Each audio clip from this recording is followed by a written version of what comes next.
Alexei Toropchenko. Troisième blessure étrange de ce début de saison. Il se serait brûlé les jambes. Des brûlures aux jambes, oui. Jim Montgomery a dit une situation... Un accident domestique. Je n'en dirai pas plus. Alors là, il y a ça. Il y a Jack Hughes qui s'est coupé en mangeant un steak au restaurant. Comment s'appelait le resto, d'ailleurs? Je me rappelle pas. Chicago Cut. OK. Pour vrai? Ça s'invente pas. Et Lusturainen, en faisant du barbecue, ça, je ne mettais pas en Floride, parce que tu peux faire du barbecue à l'année. Exact. C'est ça le problème. Ici aussi, tu peux, mais c'est un peu plus long, la cuisson. Oui, c'est ça. Moi, j'en fais à l'année du barbecue. Et moi, je veux en faire à l'année, mais je viens pas. J'ai comme... Non, je me rends pas. Je m'étais aménagé un petit toit, puis... Vous savez que le créateur de James Bond, Ian Fleming, disait une fois, c'est le hasard. Ouais. 2 fois, c'est une coïncidence. 3 fois, c'est une action ennemie. En expliquant des circonstances qui se reproduisent une fois ou plusieurs. Bon, ben là, dans les 3 cas, c'est la première fois. Là. Alors, c'est... Non, mais là, c'est 3 fois dans la Ligue nationale. Est-ce que ce serait que quelqu'un qui... j'avais pas pensé à ça. C'est un est en train complot. de saboter? C'est un complot. Voilà. C'est ce que Ian Fleming nous apprend. C'est les suspects usuels. Dans sa grande sagesse. J'imagine. Ça devient trop dangereux d'être à la maison. Restez sur la patinoire. Restez au vestiaire. Attendez le prochain match. Sortez pas de là. Avez-vous... c'était ça, là. C'était mon inspiration. Blessure inusitée. Mais dans la Ligue nationale, c'est arrivé quelques fois. De mémoire, c'est pas Joe Sakic qui s'était mis les doigts dans sa souffleuse? Oui. Puis ça me semble que c'était vers la fin de sa carrière, puis qu'il n'a pas joué beaucoup après. Il s'était blessé avec sa souffleuse. Ouais, il y a un collègue qui me rappelait ça récemment. Canadien, c'est pas José Théodore qui s'était blessé en mettant du sel sur ses marches? Oui. Ou en affaire de même? Quelque chose comme Ça peut arriver à tous. Là. Mario Roberge, qui était l'homme fort du Canadien, qui s'était blessé en marchant sur un jouet dans sa maison. Un jouet des enfants. Moi, ça m'arrive. Régulièrement. Stephen Wino de l'Associated Press rappelait que Dustin Penner s'était blessé en mangeant des crêpes. C'est dans l'article traduit de Wino dans la presse. Ça fait un sous-titre écœurant, ça. Dustin Penner en mangeant des crêpes. Oui, c'est quand même pas mal. Mais finalement, Dustin Penner s'est blessé au dos en mangeant des crêpes. Voilà. Bon, ça a pas... Il faut que tu sois pas mal fragilisé, ça, on s'entend. Oui, mais il avait joué quasiment toute la saison, finalement. Wino rappelait. Donc, ça arrive.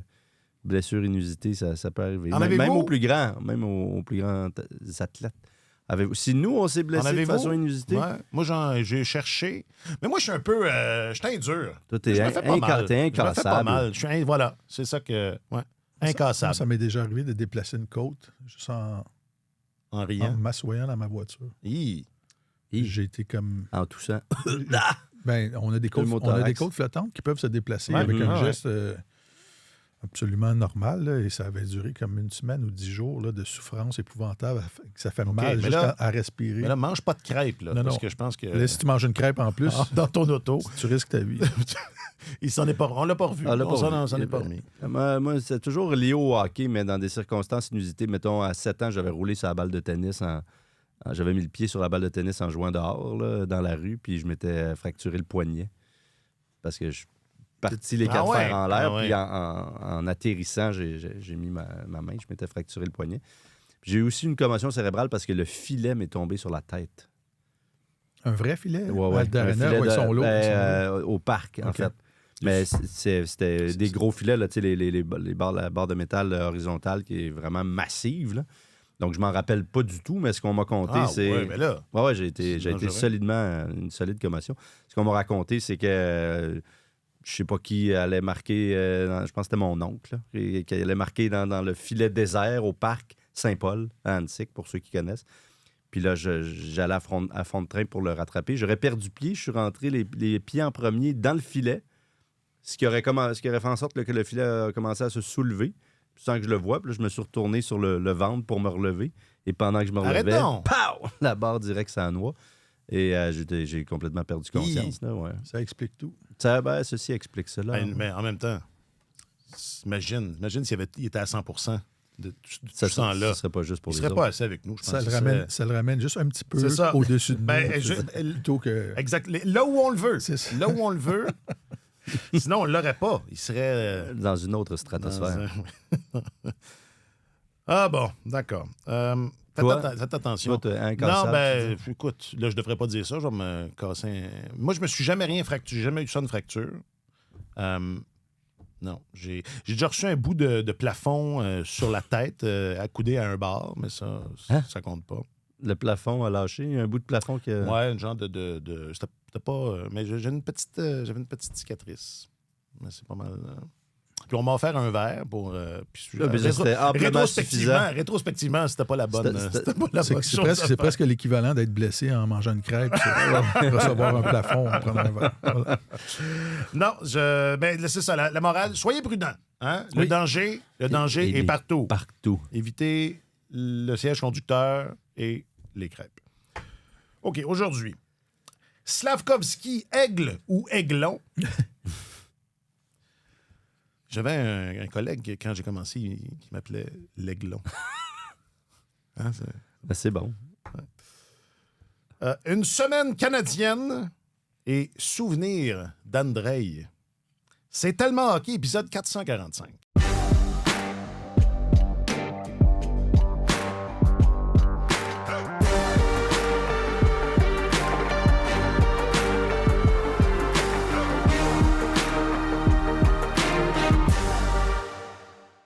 Il est votre journaliste affecté aux affaires du hockey, M. Alexandre Gascon. Est-ce qu'on se fait une parenthèse? Puis ton voyage? Ben oui, on fait ça. Bonjour, messieurs. Puis, as-tu réussi à te faire inviter quelque part là, pour manger le dîner, le souper traditionnel de la Thanksgiving? Non, à Vegas, je me suis pas fait d'amis beaucoup, donc j'ai pas personne qui m'a invité nulle part. Mais c'est toi avec tes questions fatigantes. Ben, puis même dans la confrérie, je pense qu'il y a pas. Je me suis pas fait beaucoup d'amis non plus. Les confrères de là-bas. Exact. OK. Ah oui? Parce qu'ils sont protecteurs de leur... ça avait l'air. Parenthèse, tu as posé quelques questions sur Carter Hart. Oui, j'avais fait un papier puis un reportage sur Carter Hart. Puis on dirait que les gens pensent que tu prends position quand tu écris des trucs là-dessus alors que tu fais juste... Ça reste des questions pertinentes. Ben oui, puis tu fais juste braquer un projecteur sur une histoire, sur une situation. Donc, c'est ça que c'est. Oui, exactement. Et moi, ce que je trouve ridicule là-dedans, en fait, c'est que le directeur général n'ait jamais expliqué sa décision. Il me semble que c'est communication 101. Le jour où vous lui offrez un contrat, tu t'assois avec ton équipe de communication, tu planifies le message, comment on va le passer, tu donnes une conférence de presse, puis c'est réglé. Ouais. Après ça... Si c'est justifié... si c'est justifiable, ça doit être facile à justifier. Exactement. Voilà. Donc, et tu fais ça et ça fait en sorte qu'après ça, c'est terminé. Là. Les gens peuvent bien poser des questions. Dire, écoutez, là, on a déjà répondu à ces questions-là. On a été très transparent. Donc, c'est plus le manque de transparence, je pense, qui fait en sorte que cette histoire perdure. Là, la suspension de Carter Hart est terminée depuis le 1er décembre. Donc, il est admissible à jouer. Il pourrait jouer... potentiellement dès ce soir. Là, vous en savez plus que nous. Pendant que vous nous écoutez. Oui, vous en savez plus que nous. Les Golden Knights ont besoin de renfort devant le filet. Alors, c'est plus ça et ça fait en sorte que ce sont les joueurs et l'entraîneur qui doivent répondre à ces questions-là lorsque d'aventure, il y a quelqu'un qui les pose, ce qui n'est pas très fréquent de ce que je comprends, mais quand même, et tu vois que les joueurs sont plutôt mal à l'aise. Puis le sujet est quand même tabou dans le vestiaire. Mm-hmm. Je suis tombé sur Brett Howden qui avait vraiment pas le goût d'en parler. C'était le bon gars avec qui en parler. Oui, quand je l'ai vu, j'étais allé directement vers lui, mais il a essayé de couper court le plus vite possible à la conversation. Puis tu voyais que... Est-ce que tu lui parlais lentement? Oui. Ben, j'ai commencé par une question sur le retour de Mark Stone. Et il était très volubile à ce moment-là, juste pour le réchauffer un peu. Puis là, je suis arrivé avec Carter Hart, puis sa face il a changé un petit peu. Parce que Brett Howden a été, là, pour ceux qui ne s'en souviennent pas, un témoin dans ce procès pour agression sexuelle l'été dernier. Et puis, disons que les relations avec Carter Hart vont peut-être être à rebâtir. Mais bref, ça ne tentait pas beaucoup. Puis là, dès que j'ai terminé, il a fait signe à un relationniste. Ils ont eu une longue discussion ensemble. Et après, j'étais suivi pas à pas dans le vestiaire. Là. Partout où j'allais, tout ce que je disais, c'était scruté à la loupe. Et, puis les relationnistes t'ont pas invité à souper? Non, les relationnistes m'ont laissé faire mon travail, mais ils m'ont pas invité. Puis par la suite, j'ai su que des journalistes de Vegas qui trouvaient que j'étais un peu Party pooper. Ouais, c'est ça. C'est comme ça qu'on dit là-bas. Le shit disturber, non? Ouais. C'est mieux que moi. Toi, c'est toujours mieux. Toi, c'est souvent mieux. C'est toujours mieux. Alors, j'ai trouvé ça spécial un peu parce que qu'ils disaient... ils se sont peut-être sentis un peu comme si tu venais leur montrer comment faire leur travail. S'ils se sentent comme si le chapeau leur fait qu'ils le mettent, là, je veux dire, c'est pas mon problème. Je trouve que ça n'a pas de bon sens que le directeur général n'en ait pas parlé. Puis, en tant que confrérie, parce qu'ils étaient très nombreux, là, il devait être... Quand je suis allé le mercredi matin, le matin du match contre les Sénateurs d'Ottawa, il devait être une douzaine de journalistes. Là. Ils étaient plus nombreux que ce que je pensais. Alors, comment ça se fait qu'en tant que confrérie, ils n'ont pas réussi à se mobiliser pour demander à l'équipe de communication, et ça va faire, là, il faudrait que Kelly McCrimmon, le DG, ou George McPhee, le président, l'explique. Surtout que le matin même, TSN disait là, que Hart, c'était qu'une question de temps là, qu'elle allait être appelée la semaine prochaine. Et en plus, sa suspension allait prendre fin quelques jours plus tard, donc le contexte était tout à fait approprié. Mais non, j'ai su qu'il y en a qui n'étaient pas contents. Puis, pourquoi? Puis c'est ça, ils pensent que tu prends position en disant il a payé, il a été acquitté, etc. Oui, je suis parfaitement d'accord avec ça. C'est pas parce qu'il a rien fait d'illégal qu'il n'a rien fait d'immoral. Je veux dire, la Ligue nationale devrait avoir un code de conduite beaucoup plus élevé que le code criminel, on s'entend, là, pour pouvoir te permettre de jouer dans cette ligue-là. C'est ce qu'ils font habituellement. Habituellement, leur code de conduite est beaucoup plus sévère que le... Souvenez-vous de Logan Mayou, là. Mais oui. C'est ça. Mais, ils avaient aussi géré cette histoire-là de façon quand même assez stricte. Là. Très rapidement, Bettman avait dit c'est terminé, je ne joue plus. Si j'étais eux autres, je me concentrerais sur ma défense plutôt que de penser à un éventuel retour. Ils les ont suspendus, etc. Donc, après ça... Ils les ont laissé jouer pendant longtemps, par exemple, avant d'agir. Ça, c'est vrai. Alors que leur enquêteur, leur responsable de sécurité avait enquêté là-dessus. C'est vrai. Fort probablement ce qui s'était passé. Mais... C'est vrai, ça, c'est effectivement. Ouais. Donc, bref, tout ça pour dire que c'est un privilège de jouer dans la Ligue nationale. C'est pas un droit, puis ça méritait simplement une explication. Et le fait que McCrimmon et les autres en ont pas parlé, mais ça fait en sorte que cette histoire perdure. Puis que moi, quand je débarque là-bas, j'arrive avec mes gros sabots, puis je pose des questions, puis ça écœure tout le monde. Tu sais. Ouais. Ça écœure tout le monde. Ça écœure tout le monde. Ça les écœure, eux autres. Mais ça, écoute, c'est un côté un peu sombre du milieu journalistique affecté au sport, mais je pense que ça existe aussi dans les autres domaines. Mais il y a des gens, à un moment donné, qui en viennent à considérer que ils font partie de l'équipe. Ils ne doivent pas scier la branche sur laquelle ils sont assis, là, alors que tu couvres n'importe quel domaine dans un secteur d'activité, tu as un travail rigoureux à faire. C'est ça, absolument. Il faut que tu sois capable de te distancer du sujet et de dire est-ce que cette situation-là a de l'allure ou pas? Est-ce qu'on peut la remettre en question ou pas? Et qu'on n'ait même pas eu droit à des explications de la direction là-bas, c'est quand même assez particulier. Là. C'est ça qui n'a pas de bon sens, en fait. Puis je sais, il y a aussi... Le problème, c'est qu'évidemment, ces gens-là ont lu mon article en faisant Google Translate. Là, puis des fois, il y a des choses qui se traduisent pas super bien. Puis je disais, entre autres, dans le papier... que ce jour-là, ça semblait pas être une nouvelle pour les journalistes de la place, là, que personne ne s'y intéressait vraiment. Puis je pense que ça traduisait par « they don't care about this story ». Donc, ils l'ont mal pris. OK. Puis là, ils se sont sentis attaqués. Puis là, il y a un des gars qui est venu me voir, puis, mais qui, lui, prenait ma défense en disant « je suis content que tu aies fait ça. C'est un peu plus difficile pour nous par rapport à ce que tu disais parce que tu es là tous les jours dans le vestiaire. » Donc, tu ne veux pas nécessairement te mettre à dos des gens. Ça, je le comprends très bien. Je fais la même chose avec le Canadien. Je travaille à Montréal. Il y a une relation à préserver, mais ça n'empêche pas que des fois, il y a des questions à poser selon les situations. Donc, il y en a qui comprenaient très bien le travail journalistique que j'avais fait derrière ça. D'autres qui ont été froissés. Mais là, es-tu en train de nous dire qu'il y a 12 personnes qui couvrent le hockey à Vegas? J'étais étonné de voir à quel point il y avait des journalistes en ce matin de match, un petit mercredi matin. Ouais. Il était une dizaine facile. Là. Bon. Sinon, il faisait pas beau et chaud. Il faisait beau, oui, il faisait beau. Il faisait 18. Ah, OK. On était très bien. Bon. Oui. Très bien. C'est très agréable. Alors, il s'appelle Alexandre Gascon, votre journaliste affecté. Ah, c'est pas commencé? Non. Martin Leclerc est votre chroniqueur principal au service des sports. Bonjour, Martin. Bonjour, messieurs. Bonjour, Alex. Je m'appelle Alexandre Coupal. Oui, il faut faire attention, ça, c'est sûr. Puis des fois, mais t'as un plan de faire attention, mais la game, elle dirige d'une direction. Fait que mais tu peux pas te faire diriger dans cette direction-là tous les games, surtout dans ce mois-là. Fait que tu essaies d'être calculé dans toutes les décisions que tu prends. Idéalement, c'est qu'on les surcharge pas, ça, c'est sûr. C'est ça le plan. La game de Utah, moi, je pensais que ça aurait été un match, j'aurais été capable de contrôler, puis paf! 3 buts, bang, bang, bang. Là, tu recommences à surcharger un petit peu. La game de Vegas, ça a bien été. Avec la troisième et tout. Puis surtout en back-to-back. Je voulais pas surcharger en Colorado. Je pense que la game, elle a fait qu'est-ce qu'elle a fait. Mais Suzy est capable de prendre des minutes, ça c'est sûr, mais il faut faire attention en sachant qu'il est capable d'en prendre, de ne pas trop y en donner non plus. Alors, Martin Saint-Louis, sur l'utilisation de son capitaine, Nick Suzuki.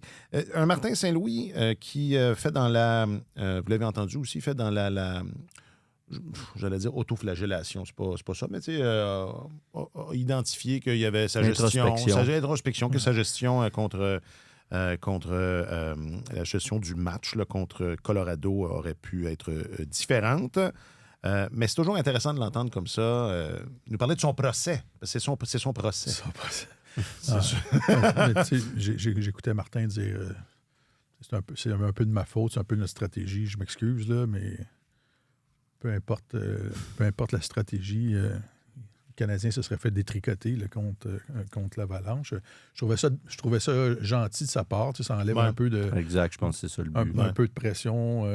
Ça retire un peu de projecteur sur la disparité entre les deux équipes là, en disant c'est un peu de ma faute, mais disons les choses comme elles sont. Là, ce ne sont pas deux équipes qui sont au même niveau. Et la stratégie n'a pas changé grand-chose dans ce match-là. Là. Ça dépend pas de la période. En première période, c'était deux équipes qui c'est la deuxième période, le problème. Là, mais c'est comme un match de tennis. Là, ça décolle. Tranquillement, il y a un rythme qui s'installe. Puis après ça...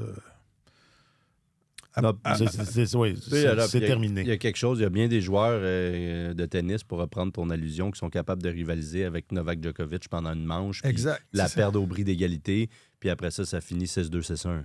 Et ils se sont fait matraquer quand même. Donc, je trouve que l'analogie est assez bonne, en fait, parce que ça ressemblait pas mal à ça. Vrai, ouais. Blackwood a été excellent en début de rencontre. Là. Le Canadien, particulièrement en avantage numérique, aurait pu marquer facilement. Ils auraient pu avoir 2 buts. C'était 2-0 l'Avalanche, mais ils faisaient jeu égal, on est d'accord. Ouais. Puis après ça, l'autre équipe a vraiment démontré sa supériorité. Il n'y avait pas photo. Là. Tu disais... Je sais que Martin disait, je vous écoutais en m'en venant tout à l'heure dans le métro. Aïe, aïe. C'est un homme de mon temps. Puis... Trouves-tu que les épisodes... as-tu le temps de... Dans ton transit, là... Je peux pas l'écouter au complet dans mon transit. Ah, donc ils ont raison, là. Il faudrait faire plus court. En 2 transits. L'aller-retour, j'ai le temps parce que c'est pas très long pour moi. Mais Martin disait, j'ai hâte. J'ai hâte de voir. C'est là que j'allais. C'est là que tu en allais. Tu disais, j'ai hâte de voir. Oui. Qu'est-ce que tu as vu? Tu disais, les entraîneurs se servent de ce genre de confrontation. Mesure étalon. Oui, la mesure étalon. Alors, tu dis, ils sont pas du même niveau. Ils sont en pourche. Sur 10, je sais pas, ou enfin, c'est quoi la mesure? La mesure, c'est qu'il reste beaucoup de chemin. D'accord. Puis, ils vont rejouer ces deux équipes-là à la fin du mois de janvier. Mm-hmm. Si ma mémoire est bonne, j'ai hâte de voir, une fois que la jeune équipe a été en contact avec ça, voir à quoi va ressembler le deuxième match. Mais, tu sais, c'est une équipe qui fonctionne à tous les cylindres du moteur, fonctionne à plein régime. Ils ont le meilleur défenseur au monde, peut-être la meilleure paire de défenseurs au monde. McKinnon est au sommet de son art. Tout le monde a l'air d'un champion dans dans cet alignement-là. Arthurie. Commence pas. Donc, c'est Arthurie. Lekonen, il a eu 2 carrières dans sa vie. Ouais. Il y a eu à Montréal, qui était... un bon joueur. Qui était une belle carrière. C'est une belle carrière, absolument. Mais c'est un joueur de soutien chez le Canadien. C'est comme un soutien de luxe. Mais il est passé à un autre niveau totalement depuis qu'il est arrivé au Colorado. Et c'est absolument remarquable.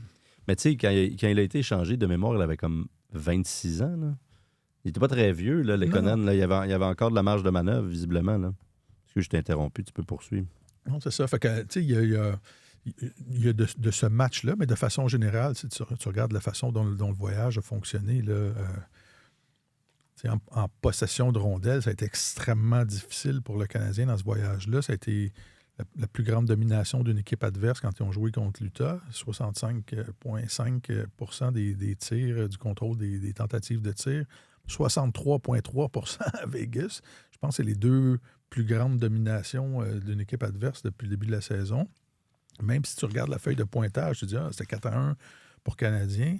Puis ça a été 58,5 en faveur de Colorado. Puis on s'entend, l'Avalanche, à un moment donné, ils ont levé le pied un petit peu. Là. Fait que le Canadien était extrêmement opportuniste durant ce voyage-là. A converti ses chances de marquer.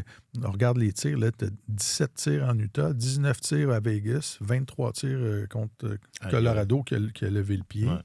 Ouais. Les chances de marquer, ça a été 49-35 pour l'adversaire durant ces 3 matchs-là. Fait que le Canadien était très opportuniste. L'avantage numérique a bien fonctionné. Dobèche et Montembeault ont été très bons dans 2 des 3 matchs. Puis on s'entend, Dobèche a été pas mal laissé à lui-même contre l'Avalanche. Ça a fini 18-9 les chances de marquer de qualité. Fait que tu réussis à sortir de là avec 2 victoires, bravo. Mais en même temps, c'est ça. J'entendais j'entendais des observateurs dire « là, je suis rassuré au terme de ce voyage-là. » Écoute, ça s'est bien passé au tableau indicateur, mais ça a été, pour moi, c'était une unité de mesure, ce voyage-là, contre 3 équipes difficiles à affronter. Puis on s'entend, s'ils disputaient 82 matchs contre ces 3 équipes-là à tour de rôle toute la saison, ce serait peut-être difficile. Ils ne joueraient pas pour 667. Le premier, il y a des choses que j'ai aimées. Caulfield, le trio de Caulfield, Suzuki, Bolduc a produit offensivement, a connu du succès. Je trouve que c'est bon, ça relance Bolduc. On parlait de ça quand Bolduc avait été placé avec Caulfield et Suzuki. On disait si ça peut avoir le même effet sur lui que ça avait eu sur Slavkovski, ça va être bon pour l'équipe. Puis, fait que c'est ça. Il y a eu des choses positives, mais en même temps, tu reviens avec ce bagage-là puis tu te dis OK, on a quand même du travail à faire. Là. Ouais, moi, des fois, je fais attention un peu aux stats. Je trouve que le match de Vegas, ils ont vraiment disputé une excellente rencontre. Puis au-delà du partage des tentatives de tir, je pense que la meilleure équipe a gagné ce soir-là, honnêtement. Là. Samuel Montembeault était très, très bon en début de match. Absolument. Au tout début de la rencontre, avantage numérique des Golden Knights, 2 arrêts à bout portant sur Thomas Hertel, qu'on ne l'a pas vu faire de l'année. Puis ça a relaxé tout le monde. Incluant Montembeault lui-même, évidemment, mais je pense que tout le monde...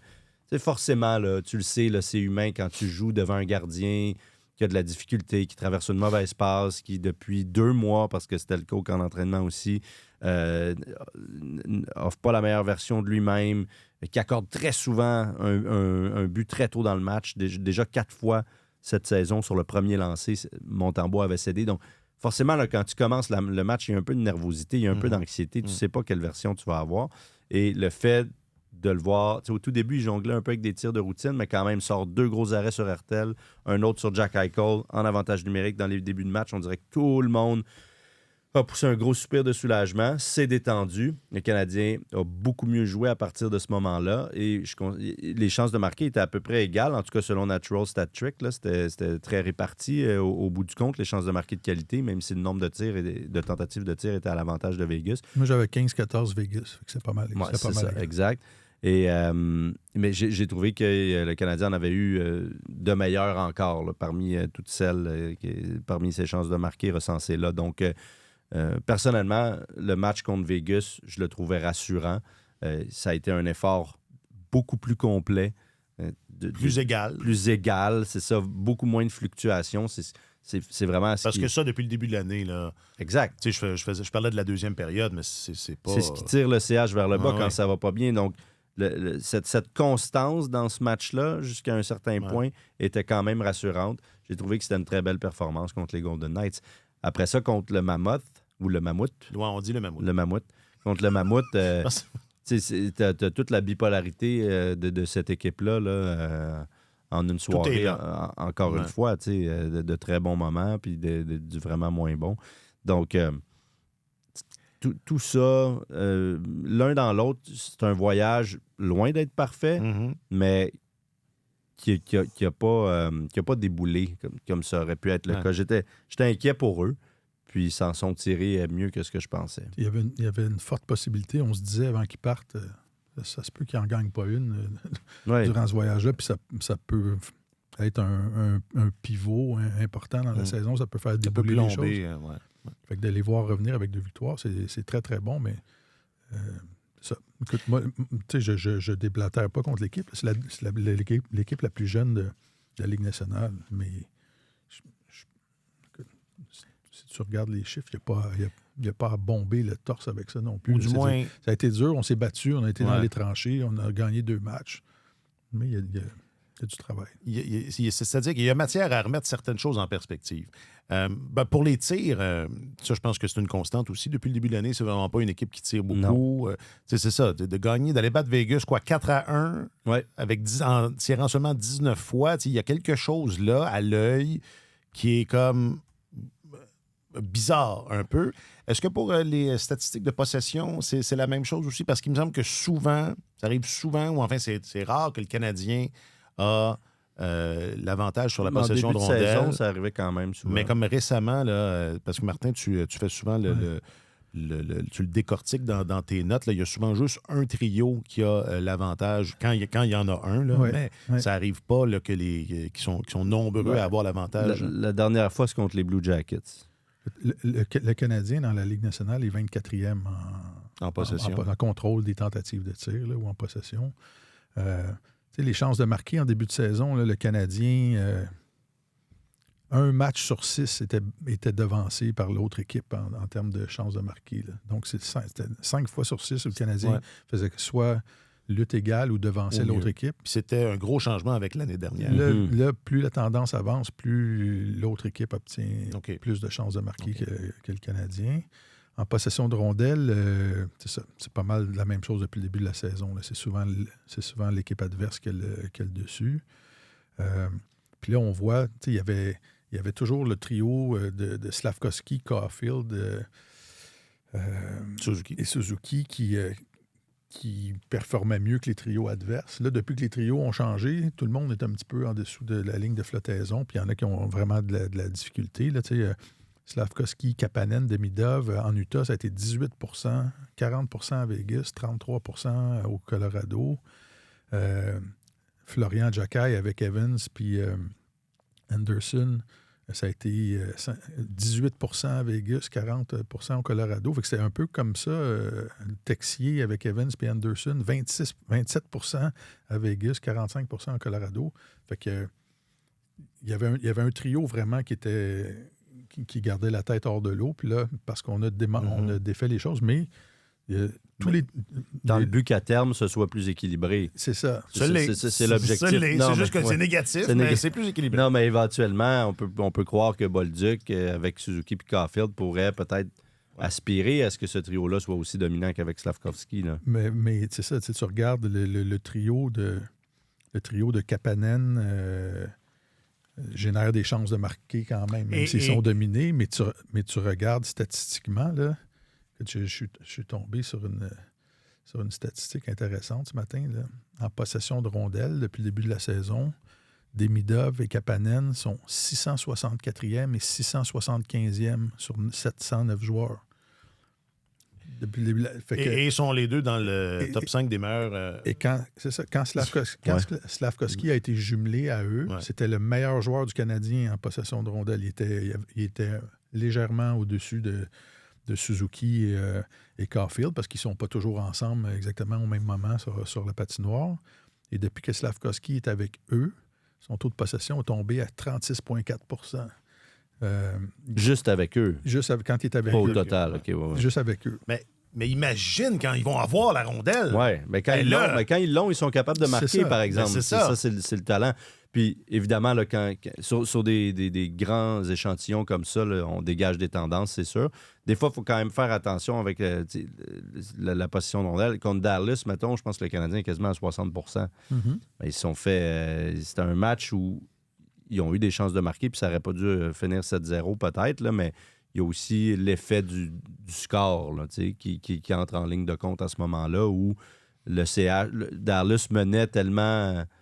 éhontément qu'on met le pied sur le frein un petit peu, puis ça permet à l'autre équipe souvent d'attaquer davantage. Ouais. D'ailleurs, il y a plusieurs modèles de statistiques avancées qui ont un onglet la possession de rondelles en fonction du score. Ouais. Okay. Donc ça vient jouer. Ouais.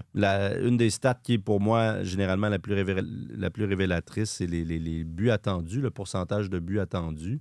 Est-ce que tu en récoltes plus que ton adversaire ou non? Au début de l'année, le Canadien était supposé de marquer plus de buts en moyenne par match que son adversaire, était au-dessus de 50 %. Maintenant, il est passé en dessous, il est à 48,5, 21e dans la Ligue nationale. Donc ça, tranquillement, pour faire écho à ce que Martin disait, c'est en train de diminuer. C'est ça. Plus l'échantillon est large, plus les chiffres deviennent significatifs. Exact. Alors c'est ça. Mais c'est fabuleux. On voit que cette équipe-là a du talent parce qu'ils sont capables, dès qu'il y a une ouverture, quand ça va bien. Il y a eu une période où ça a été plus difficile en attaque là, avant de partir pour le voyage, mais quand ça va bien, ils sont capables d'enfiler l'aiguille avec peu d'occasion. C'est ça, sans avoir la rondelle. Ou très peu. Non, mais le but de Demidov contre Colorado image ça très bien. Contre Colorado ou contre le Mammoth? Moi, j'avais celui, mais oui, aussi, c'est que c'est ça, avec peu avec peu, ça prend ils font quelque chose. Exact. Donc, bon, alors c'est ça, c'est difficile. Et juste pour conclure là-dessus, donc, on disait Colorado sera de retour... fin janvier. Vegas, Colorado, encore l'un après l'autre à la fin du mois de janvier. Ouais. J'allais dire, dans quelle couleur? C'est pas réglé, ça? Hein? Est-ce que... c'est réglé. Les 7 dates où le Colorado porte le chandail des Nordiques étaient sortis. Est-ce que on ça va fait être l'annonce au mois d'octobre. Là. Non. OK. Parce que mais semble-t-il qu'ils en parle encore. Ils essaient d'ajuster ça pour Montréal. Encore, soudainement, quelqu'un a vu la lumière. Moi, j'ai changé d'avis là-dessus. On a fait un bon 15 minutes non prévu vendredi dernier. On n'en parlera pas. Faisons la même chose aujourd'hui. Ce ne sera pas 15 minutes. Go! Je pars le chrono. Moi aussi, je trouvais que c'était un peu comme danser sur la tombe de... Moi, je pense encore ça. D'un cadavre. Mais alors, tu sais, quand tu parlais de manque de respect et tout, je te rejoignais, mais il y a des confrères de Québec quand même dans la... je dis pas qu'il y a des gens qui... Il y a des collègues de Québec dans la confrérie journalistique, puis moi, je suis né à Montréal, puis bon, les Nordiques... Ça t'a jamais intéressé? C'est pas que ça m'a jamais intéressé, mais j'ai pas eu l'occasion de les connaître beaucoup. Même la rivalité, sont partis, j'avais 10 ans, tout ça... Donc, c'est plus des histoires ou ce que j'ai lu ou ce que j'ai vu, les reportages que j'ai pu voir, que je n'ai jamais ressenti tant que ça, forcément, parce qu'ils sont partis, j'avais 10 ans. Mais ça reste de beaux souvenirs, sauf que, étant montréalais, je n'avais pas d'attachement particulier pour cette équipe-là. Ceux qui en ont un attachement semblent, pour la plupart, je pense que c'est pas le cas de Jack, mais pour la plupart... aimer ça. Parce que c'est faire revivre. Mais c'est pas vrai. C'est faire... Non, mais pas faire revivre. Non, t'as raison. C'est pas faire revivre, mais c'est faire en sorte de ne pas oublier, je dirais. Puis, et ça ravive des souvenirs pour certaines personnes. Puis, pour ne pas le nommer, mon partenaire, mon complice de toujours, Mad Dog, c'est un gars de Québec. Ah oui, c'est vrai. Il était vraiment heureux, là. De voir c'est notre collègue caméraman qui endure Gascon quand ils partent comme ça. On le salue. Le troubadour sur la route. Un excellent jeune homme qui, lui, a connu plus la rivalité. C'est intéressant. Ça lui faisait un plaisir, là, vraiment, une espèce de pureté enfantine brute, là, de voir les Nordiques planter le Canadien. Tu sais que c'est l'Avalanche du Colorado, JF? Juste pour être sûr. Là. Pas cet après-midi. Okay. Cet après-midi-là, ça ne l'était pas. Puis il y en a d'autres qui m'ont dit, il y avait aussi le collègue Stéphane Cadoret du Journal de Québec qui a été envoyé là pendant 4 jours pour faire des papiers là-dessus. Et, et le petit cadeau, comme on l'appelle, lui aussi avait partageait la même opinion que Mad Dog. Donc, après, je me suis dit, qui suis-je? Non, mais ça, c'est chacun. Pour babouiner. Ils ont fait l'effort comme organisation de dire cette organisation-là vient de quelque part. Il y a quelque chose qui s'est fait avant que nous, on existe. Puis ça fait vendre des chandails des Nordiques. Ça, c'est sûr. Gens qui vont. Il y en avait des chandails des Nordiques, mon vieux. Qui écrivait qu'il y avait un line-up pas possible dans la boutique. Hein, bon. Ça rappelle à tout le monde. Tu m'as lu, c'est bien. Il y a eu une équipe à Québec qui a eu une histoire quand même intéressante. Donc, ils auraient pu faire n'importe quel 3e chandail pour leur 30e anniversaire. Là, puis ils ont décidé de faire ça. Et ils ont été au-delà de ça en faisant de l'animation. Écoute, c'était impressionnant. Ouais. Là. Il y avait des Robert Charlebois va collecter ses droits d'auteur, par exemple. Robert Charlebois jouait. Il y avait des bannières aux couleurs des Nordiques, même dans les coursives, mais même en bas, là, dans les corridors auxquels les partisans n'ont pas accès. Là, pour les journalistes, il y avait ça. C'était écrit en français. Juste avant que le match commence. Pas de faute. Avant que le match commence, il y avait un bon vieux match canadien-nordique du milieu des années 90 à l'écran géant. Honnêtement, ça a été un après-midi plutôt réussi. Et puis, Joe Sakic a dit aux collègues Cadorette qu'il souhaitait faire un match à Québec dans les couleurs des Nordiques. Donc, pour Sakic, ça a l'air... Cela dit, il l'a pas oublié, je pense. Ça a l'air très sincère. Dans le cas de Sakic, je ne remets pas ça. C'était important pour Pierre Lacroix quand il était là. Et Joe Sakic continue à pousser dans ce sens-là. Puis c'est très bien. Je trouve que c'est une marque de respect pour Québec. D'accord. Moi, j'étais devant ma télé, puis j'étais avec ma blonde, puis je disais, qu'est-ce qu'on regarde? C'est quoi ça? Quelle année? Quelle heure est-il? Où sommes-nous?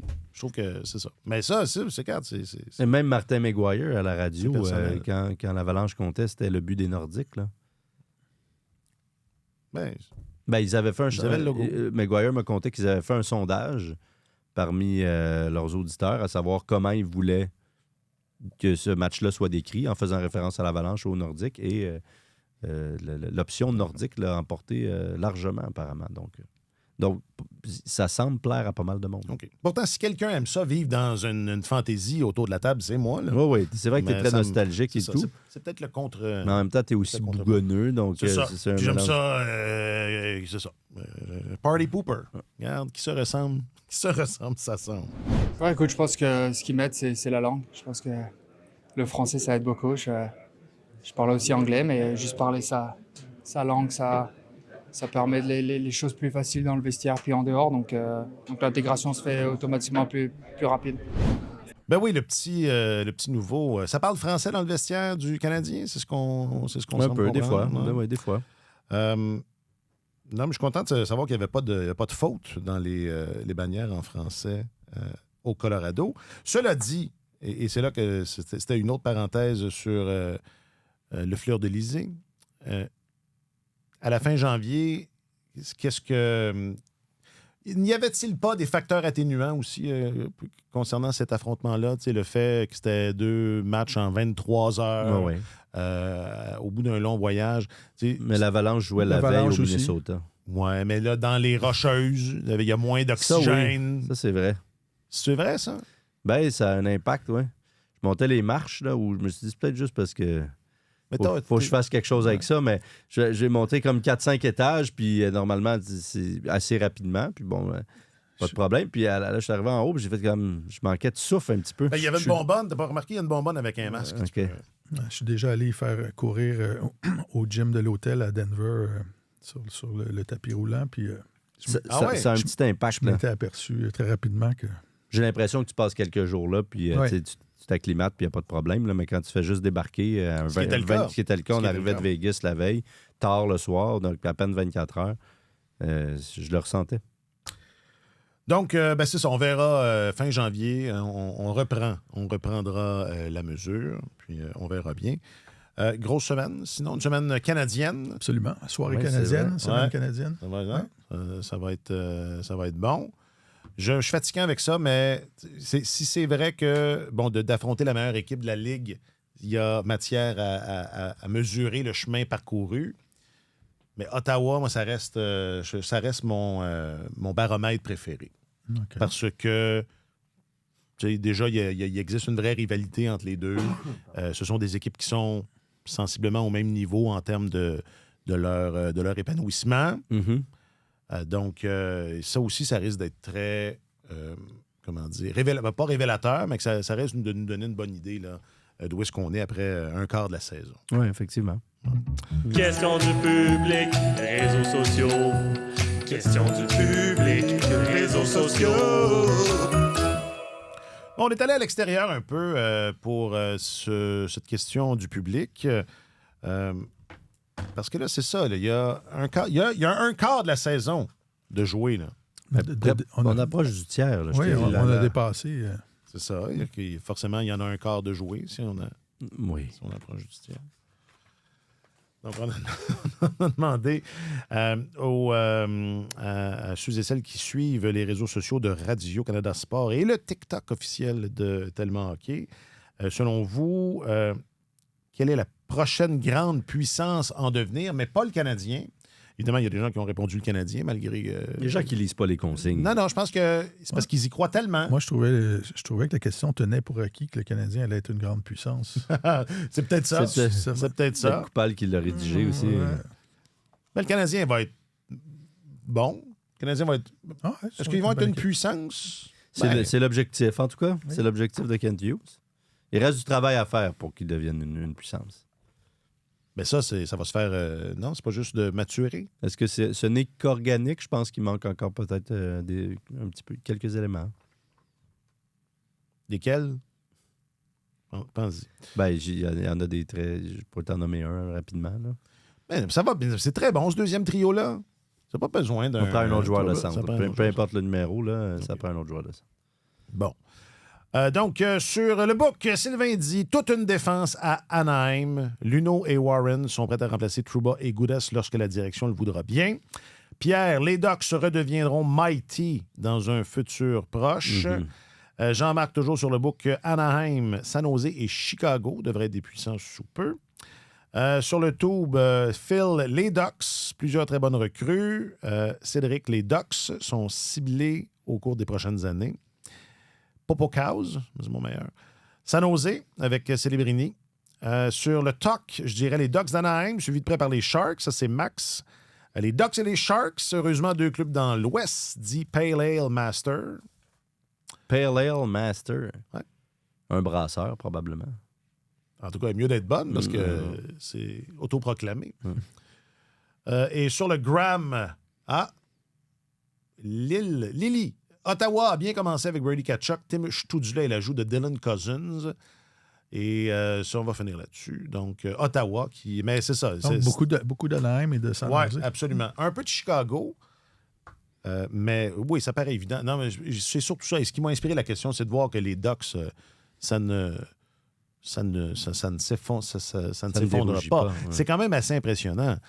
Et je comprends que on a fait... Au lieu d'avoir déjà quelques vétérans, ils sont allés en chercher quelques-uns. Puis, je ne sais pas jusqu'à quel point Kenville... C'est un peu... Oui, ça a un impact. Oui, je sais, mais si tu compares avec Montréal, c'est un peu comme le contraire. Oui, c'était pas mal le contraire quand c'était Greg Cronin qui était là. Qui est l'entraîneur précédent, là, qui était vraiment un vieux de la vieille école, pas vraiment apprécié de ses joueurs, en conflit, presque ouvert avec Zegras à l'époque, avec d'autres aussi. C'était pas un gars qui était très, très apprécié dans sa façon d'opérer son équipe, je pense. Et Joel Kenville, veut pas, ça demeure un entraîneur qui a ses lettres de noblesse là, dans le coaching, on s'entend, là, qui est capable de sortir le meilleur, de faire ressortir le meilleur d'une équipe et qui, je pense, s'est adapté au fil des ans et est bien plus apte maintenant à diriger de jeunes joueurs et ça paraît. Donc, j'ai l'impression que Joel Kenville a vraiment un mot à dire là-dedans, mais les Ducks ont commencé leur reconstruction bien avant le Canadien. Rappelons-nous, là, depuis 2017 environ. Ils ont défait une reconstruction pour en recommencer une autre quand ils ont changé de directeur général. Oui, c'est ça, effectivement. Donc, on est là-dedans depuis un genre de 8 ans, 8-9 ans. Alors, ça a pris plus de temps à émerger, mais là, il y a vraiment une collection de jeunes joueurs d'exception. Puis, ce qui te mène éventuellement à devenir une puissance, ce sont des vedettes. Ça prend des vedettes. C'est des super vedettes. Des super vedettes. Ça demeure paradoxal, le hockey, parce que c'est un sport à maillon faible. C'est-à-dire que c'est vraiment important que ton quatrième trio, le groupe est extrêmement important. C'est super important que ton quatrième trio, idéalement, soit meilleur que le quatrième trio de l'autre côté. Que tu es aussi fort que le plus faible des maillons de la chaîne, disons. Là. C'est ce qu'on va appeler un sport à maillon faible. Il y a de ça au hockey beaucoup, parce que c'est un sport d'équipe. Peut-être pas ultime, mais pas loin. Jack dirait que c'est le football. Mais l'équipe prime est extrêmement importante et la somme peut être plus grande là, que... C'est quoi l'expression? Oui, exact. Si tu additionnes pas que la somme des... Le tout plus important que la somme des parties, c'est très possible. Mais tu ne gagnes pas si tu n'as pas de super vedette. Donc, il y a le paradoxe au hockey où, oui, c'est un sport à maillon faible, mais ça te prend vraiment de maillons très, très forts aussi. Ouais. Ça te prend la fine élite. Et ce qui permet d'identifier les futures puissances, à mon avis, c'est cette fine élite-là. Il en regorge à Anaheim. Il y en a à San Jose. Macklin Celebrini s'enligne pour être... Ils ont un des meilleurs recruteurs en chef au monde, Martin Madden. Ah oui, à Anaheim, oui, tout à fait. Et San Jose avec Macklin Celebrini, là, qui c'est pas des blagues, ça. Non, c'est pas des jokes. Là. C'est un début de carrière comparable à ce que Crosby a pu faire, ou presque, là, peut-être pas autant, mais pas loin. C'est quand tu mises là-dessus pour les 15-20 prochaines années, tu as tout là, pour réussir ton projet. Donc, je pense que nos auditeurs ont pas mal mis le doigt sur le bobo, effectivement. Moi, j'aurais rajouté les sabres. Ben, il y a quelqu'un qui a... Mais je pense pas que c'était sérieux. Mais les sabres, eux, ils vont recommencer ça bientôt. Là, fait que... Ça va être la troisième ou la Pourquoi quatrième? Pourquoi s'arrêter en si bon chemin? Ben, Kevin Adams, le directeur général, doit être sur la sellette, je peux pas croire. Il est là depuis 2020, de mémoire. Puis, regardez tous les joueurs qu'il a échangés. Tu bâtis une équipe de la Coupe Stanley avec les joueurs qu'il a échangés, là. Absolument. Ben, d'ailleurs, la plupart l'ont gagné. Oui. Les sénateurs, est-ce que les sénateurs entrent dans cette catégorie-là? Je pense pas. Moi non plus. Non. Stoudzle, c'est pas une super vedette. Puis Sanderson, c'est pas une super vedette. Puis... Sanderson, s'il y a une super vedette là, c'est Jake Sanderson, qui ne l'est pas encore, qui est une vedette. Là, on joue sur les mots, mais pour l'instant, dans ma tête, c'est quoi c'est une vedette. Ben, il faut que tu appartiennes. C'est une vedette. Une super vedette, c'est quoi? C'est vedette. Top 10, disons? Top 10 de la ligue à ta position. C'est ça, Martin, c'est ça? On y va à peu super près. Vedette, top 10 à ta position. On peut aller, mettons, à top 15. Top 15, oui, c'est ça. Mais on s'entend. C'est la crème de la crème. Là. Et je pense que Jake Sanderson est déjà pas loin de faire partie de la crème de la crème. C'est tout un défenseur, honnêtement. Il est très impressionnant. Je le regardais jouer mercredi soir à Vegas. J'étais allé faire un tour là, après. Ouais. Et puis, il est franchement impressionnant. C'est un coup de patin, une mobilité, une fluidité, un excellent tir, des instincts offensifs. Pour vrai, il est ultra complet. Là. Je ne sais plus qui disait qu'il y avait du Scott Niedermayer en lui, puis la comparaison n'est pas futile. Donc, c'est pas nécessairement de lui dont on parle le plus, mais c'est peut-être la plus grande vedette de cette équipe-là. Stoudzle a, à mon sens, trop de lacunes pour prétendre à ce titre. Mais l'affaire avec les sénateurs aussi, c'est que what you see is what you get, là, au moment où on se parle. Il n'y a pas de cavalerie, il n'y a plus de renfort, il n'y a pas... ce que vous avez là, c'est ce qui attend cette équipe pour le futur. Est-ce que c'est suffisant pour devenir une super puissance de la Ligue nationale? Honnêtement, j'en doute. C'est plus vraiment une jeune équipe, les sénateurs. Non. Ils sont en milieu de peloton. Ils sont même dans la moitié des équipes les plus vieilles de la Ligue nationale. Ça n'a aucun rapport avec ce qu'on voit à Anaheim, qui est une des 6-7 équipes les plus jeunes, le Canadien. San Jose est la 4e équipe la plus jeune. Et puis, ils n'attendent plus personne. Là. C'est ça. Ils sont arrivés à maturité, alors c'est ça. Bon, je suis jaloux de ceux qui seront au Centre Bell mercredi. C'est toi, ça? Vas-tu me ramener un Bubblehead de mon boy? André? Mais non, je peux pas. Hein, je sais pas. Est-ce qu'ils vont donner des Bubbleheads? Je sais pas. Y a-t-il des Bubbleheads? Ben, j'espère qu'il va y avoir un petit quelque chose. Ben, il va y avoir André. D'ailleurs, on s'attend à un discours fleuve. Oui. Fidel Castro. Il paraît qu'il a regardé qu'il a regardé beaucoup de discours de Fidel Castro pour s'inspirer. Ouais. Castro qui était reconnu pour son manque de synthèse. Oui, c'est ça. Pour sa concision. Il était reconnu pour son souci du détail. Vous prenez ça négativement. T'as raison. Markov aussi, comme joueur, très appliqué. Hein? Très appliqué. Souci du détail, impeccable. Très appliqué. Puis, j'en ai peut-être déjà parlé ici. Ben, d'abord, moi, c'est ça. Dans cette époque-là, c'était mon joueur préféré. Moi aussi. J'ai toujours trouvé qu'on était... Bon, je comprends que c'était un gars qui n'était pas particulièrement volubile, mais je pense qu'il était plus le fun qu'il n'y laissait paraître, ou du moins... Il n'était pas flamboyant sur la glace non plus. Non, il il était efficace. Mais c'était pas un joueur flamboyant qui soulevait les partisans sur leur siège.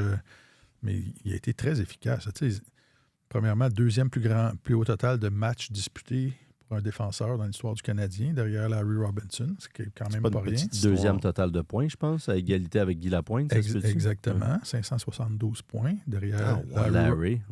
Et ça, avec une équipe qui n'a pas été... Non, c'est pas dans une période glorieuse de l'histoire, là. Il n'y avait pas tant de monde à qui refiler la rondelle en avant. Là. Il y en a eu quelques-uns, là, mais... Il a réussi à faire un marqueur de 30 buts avec Alex Galchenyuk. C'est quand même il exploitait ce qu'il y avait. Mais moi j'ai beaucoup aimé le personnage Markov. Moi aussi. Tu allais le voir au vestiaire, puis il répondait aux questions, mais il allait pas plus loin que ça. Je me souviens une fois, il y a des souvenirs qui sont comme cristallisés dans ma mémoire. Là. Je me souviens une fois, dans une séance d'entraînement à Brossard, Carey Price faisait le fanfaron un peu. Là, les joueurs prenaient la séance d'entraînement était terminée, puis Carey Price était resté devant le filet. Puis les gars essayaient de marquer des buts contre lui, puis là, il faisait des arrêts spectaculaires, là, avec mettait de la moutarde, là, la mitaine, etc. Puis là, Markov lui a fait signe, va t'installer dans le filet. Puis là, il s'est installé un peu dans le haut du cercle de mise au jeu, du côté gauche, donc c'est ça, du côté gauche. Et il a passé quelque chose comme 8 ou 9 tirs frappés d'affilée au-dessus de l'épaule de Price, qui n'était pas capable de les arrêter. Il disait, non, reste dans le filet. Price, à un moment donné, voulait sortir de là. Non, reste là. Puis les lasers continuaient à passer dans le haut du filet. C'est ça, l'année où Galchenyuk a marqué 30 buts, la saison était perdue complètement. Puis... Il était posté au cercle droit en avantage numérique. Va te poster là, un petit peu à la droite du gardien, puis je vais te donner la rondelle, puis tu as juste à la tirer. Et Galchenyuk a marqué 30 buts à cause de ça. Et une des anecdotes les plus savoureuses que je me suis fait raconter, c'est durant la saison, je pense, 2013-2014 ou 2014-2015. En tout cas, c'est la saison où Daniel Brière était là. C'est Michel Therrien qui était l'entraîneur. Et Michel Therrien avait prévu, c'était l'automne, genre fin octobre, début novembre, et Michel Therrien avait prévu un exercice de patinage, c'était un exercice de conditionnement physique. Therrien était très rigoureux là-dessus, il voulait que ses joueurs soient en forme. Et pour que ce soit ludique un peu, il avait organisé un jeu où il avait séparé l'équipe en deux, et les joueurs étaient derrière la ligne des buts, à une extrémité de la patinoire. Et donc, il y avait un groupe qui tirait la rondelle. Et s'il réussissait à tirer la rondelle dans le filet de l'autre côté de la patinoire, c'est l'autre groupe qui devait faire un aller-retour à toute vitesse, là, aller à la ligne des buts adverse et revenir.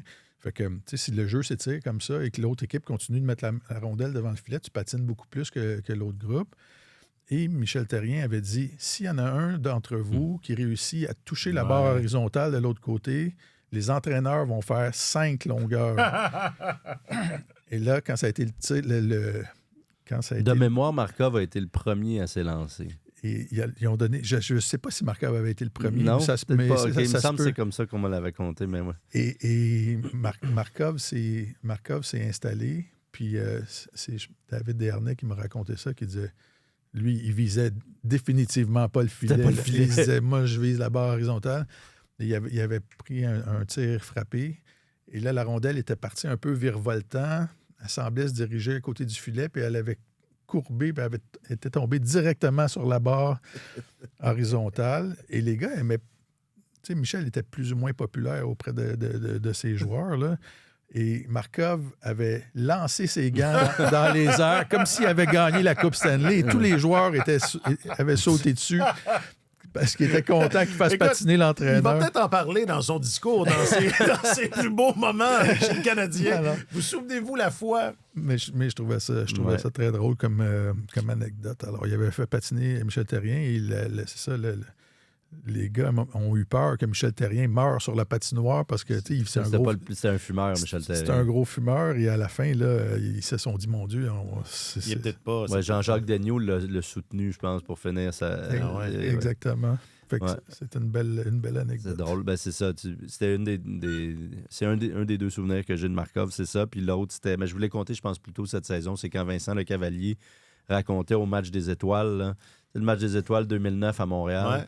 Que, évidemment, il affrontait Markov depuis quand même plusieurs années. Il connaissait le défenseur, le personnage, savait à quel point il était bon, mais là, il jouait dans la même équipe que lui. Puis, il se rappelle que pendant le match, la rondelle va derrière le filet, Markov la récupère et tout. Le Cavalier fait son petit demi-cercle prêt à relancer parce qu'il se doute que la rondelle va sortir. Alors, il est en transition, puis il approche. Il est entre la ligne bleue et la ligne rouge. Il est sorti de sa zone défensive. Il est en zone neutre entre la ligne bleue et la ligne rouge. Il dit, je vais me retourner, je vais avoir le temps ça doit s'en venir. Le temps de voir ça jouer, de voir ça venir. Puis pendant qu'il patine son bâton à terre, il n'a pas le temps de se retourner. Puis ça fait POW! La rondelle qui éclate directement sur la lame de son bâton. Puis c'est lui qui racontait. J'ai comme compris ce jour-là à quel point Markov avait justement cette vision de jeu-là exceptionnelle. Puis qui était peut-être une coche au-dessus de ce que je croyais à la base. Donc, tu sais, quand ça vient de Vincent Lecavalier, c'est sûr que l'anecdote a du poids. Alors, c'est un joueur qui n'a peut-être pas tout à fait été apprécié à sa juste valeur parce qu'il n'était pas si flamboyant que ça. Mais en même temps. Parce qu'il a traversé des périodes du Canadien plus sombres un peu. C'était pas autant dans sa personnalité que dans son jeu, Markov. C'était un cérébral, sur la glace, c'était un joueur de hockey, un joueur d'échecs, là, pour paraphraser Martin Saint-Louis. Un attaquant converti en défenseur. Oui, exact. C'était pas pas démonté à l'emporte-pièce, c'était pas ça. Puis, parallèlement à ça, dans le vestiaire, c'est ça, c'est pas le gars qui parlait le plus, c'était pas le plus charismatique, mais il n'hésitait pas à... Moi, je l'ai pas couvert longtemps, là. Quand je suis arrivé, il restait quelques mois, puis après, ça a été le fameux été... de la débandade défensive. Mais quand tu lui posais une question, il pouvait te regarder. C'était mieux d'être pertinent parce qu'il pouvait comme sonder ton âme puis te faire passer, juste te laisser entendre qu'il trouvait que tu étais niaiseux sur un moyen temps. Là. Ça pouvait arriver. Mais aussi, si tu lui posais une question sur un de ses partenaires, un de ses coéquipiers avec qui il jouait, mettons, s'il n'était pas impressionné, not impressed par son partenaire, t'allais le savoir, là. Puis les gars me racontaient qu'à un moment donné, ils jouaient avec Ryan O'Byrne depuis une dizaine de matchs, ou je sais pas trop. Puis là, il y a quelqu'un qui demande, peux-tu me nommer, c'est quoi sa qualité dominante? Qu'est-ce qui ressort de son jeu depuis que tu joues avec? T'sais? Puis il est là, puis... il soupire, puis tu fais un bon Markov. Il soupire, puis il y a un long silence, puis là, il tourne la tête sur le côté, puis il sait pas, là. Il sait pas quoi dire. It's been 10 games. Come to me in 20 games. C'est quelque chose comme ça. Puis là, tu fais, OK, ça veut tout dire. Même chose avec Tom Gilbert. À un moment donné, il jouait avec Tom Gilbert puis il était incapable de nommer une seule de ses qualités. Donc, c'était quand même... c'était tout un personnage, Andrei Markov. Donc, de retour au Centre Bell mercredi soir pour les Jets. C'est une équipe qui a beaucoup de signification dans sa carrière. Dans la carrière de oui, c'est comme le Kraken, ça aurait été mieux. Ben oui! Dans cette rivalité. Occasion ratée. Ouais. Occasion ratée. Puis Markov termine à 990 matchs dans la Ligue nationale. Il y a beaucoup de partisans qui l'ont sur le cœur. Il a fait la paix, il l'a dit, là, il l'a confié à un confrère du journal. Il a fait la paix.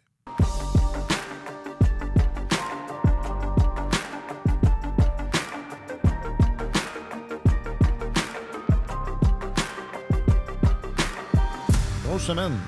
Ce sont toutes des grosses semaines. Oui, c'est ça. Là. Avant, j'arrivais toujours dans cette conclusion en disant, bon, c'est ça qui est ça. Oui, là, c'est ce que Godini te faisait remarquer. Absolument. Hein? Là, ça va être grosse semaine. Oui, parce que comme Martin vient de me le faire remarquer, c'est vrai. En décembre, c'est des grosses semaines. C'est une cadence de feu là, qui attend le Canadien. En d'autres temps, l'expression était « il n'y en aura pas de facile ». Oui. Voilà. Tu sais que je parle souvent de René, qui est mon mentor, René Potier. Oui. Mais j'ai passé beaucoup de temps avec Jean-François Doré aussi, qu'on connaît un peu moins, mais qui a longtemps sévi à la première chaîne ici première, là, de la radio. Et il a écrit un livre sur les expressions, dont le titre était, il n'y en aura pas de facile, l'expression de Python. Claude Ruel. Oui. Claude Ruel. 13 matchs en 22 jours à compter de ce soir. Et c'était 16 en 28 si on recule avec le voyage dans l'Ouest américain. C'est une cadence pandémique, même pire que la cadence pandémique. Ça a un peu pas de bon sens. C'est la cadence olympique. Il devrait jouer ça en 3 mois cette saison-là. Oui, ça serait fait. On sauverait du temps. Ça serait fait, oui.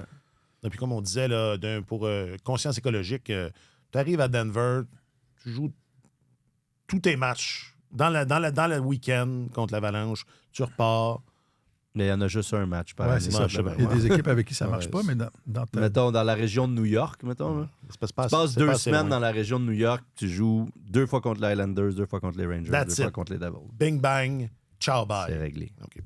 Et Godini sera là vendredi, puis il était à Québec, lui, pour ce match-là. Donc, pour le plaisir, soyez là pour un autre 20 minutes. Il est allé faire un vox pop. Il est allé faire un vox pop sur le chandail des Nordiques dans les bars. Moi, je pense qu'on peut se rendre jusqu'à 2026 avec ça. Je pense. Ben, on approche, là. Oh, oui, on va l'avoir. Martin Leclerc, tu es notre chroniqueur principal au service des sports. Merci infiniment. Messieurs, bonne semaine. Alexandre Gascon, tu es notre journaliste affecté aux affaires du hockey. Merci infiniment. Ça a été un plaisir, messieurs. Jacques-Alexis Bernardin est le réalisateur de Tellement Hockey. Un grand merci, Jacques-Alexis. Je m'appelle Alexandre Coupal. Passez une bonne semaine canadienne. Sur tous les terrains et sur tous vos appareils, Radio-Canada Sport.